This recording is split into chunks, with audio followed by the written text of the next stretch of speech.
All right, everybody, you ready to go? We got something pretty incredible for you today. This is something that will push the boundaries of your imagination. It is something that fuses radio control and 3D printing. Something I've been waiting for a very long time. A modular system that allows you to create 3D prints that can move and function just like hobby grade radio control. Everything that you see on the table here in front of you was created on my two Bambulab 3D printers. I have an H2D and I also have an X1 Carbon. Just because my experiences with their company has just been very, very simple and very, very turnkey. I don't have to mess with a whole lot of settings. 3D printing, I think, sometimes gets a bad rap, or it can get a rap for being overly complicated. And I think that the Bambulab stuff really takes a lot of that out of the equation. I think they make it very, very simple to do these things. The files import real well. They have Maker World, which has all of these incredible files right there and super easy for you to use. And I think the next level part of all of this is they went a step further, and then they created something called Cyberbrick, which is just this incredible system that is very modular. And basically what they do is they sell you a starter kit, right?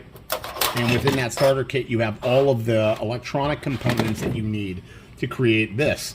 And if you're not sure what you're looking at, let me change that perspective for you. These things actually function. This is a working forklift, all radio control, and even this remote itself was 3D printed. Every component on this thing was 3D printed except for the electronics, and the electronics are included in the actual kit. So you want to see something cool? I'm going to get this truck and we're going to move it into the loading bay right here, and then we're going to take our forklift. I'm going to move this forklift over here, and we're going to go ahead and get that pallet out of there because we got work to do, guys. We got to get this stuff done.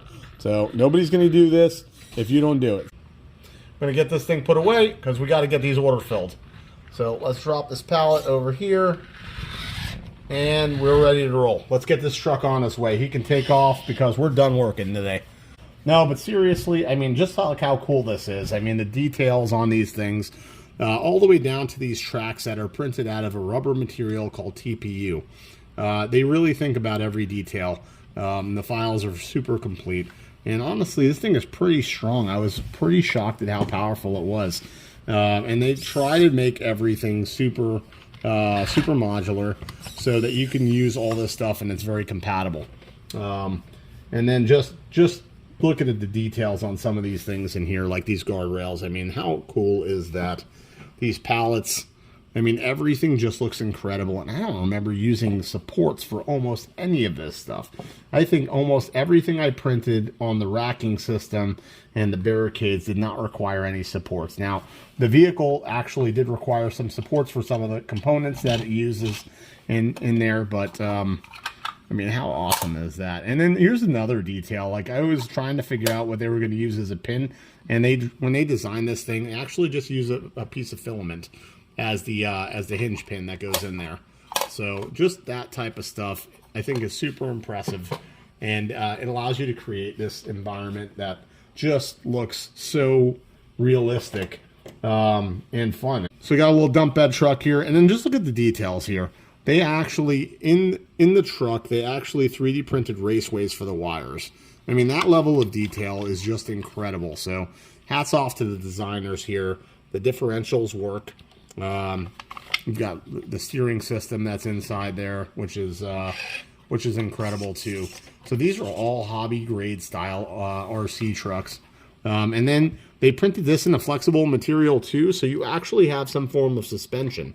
So I thought that was really, really creative. There's just a lot of detail that go into these things. That's amazing.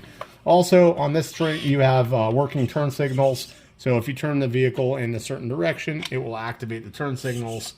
That's the type of stuff I'm talking about. And almost all of these features are programmable. Doing something that's educational and fun and also drives that mechanical intuition. So we're going to have some videos coming out taking you through the build step by step to try to demystify some of this. I know some of this looks like it might be intimidating.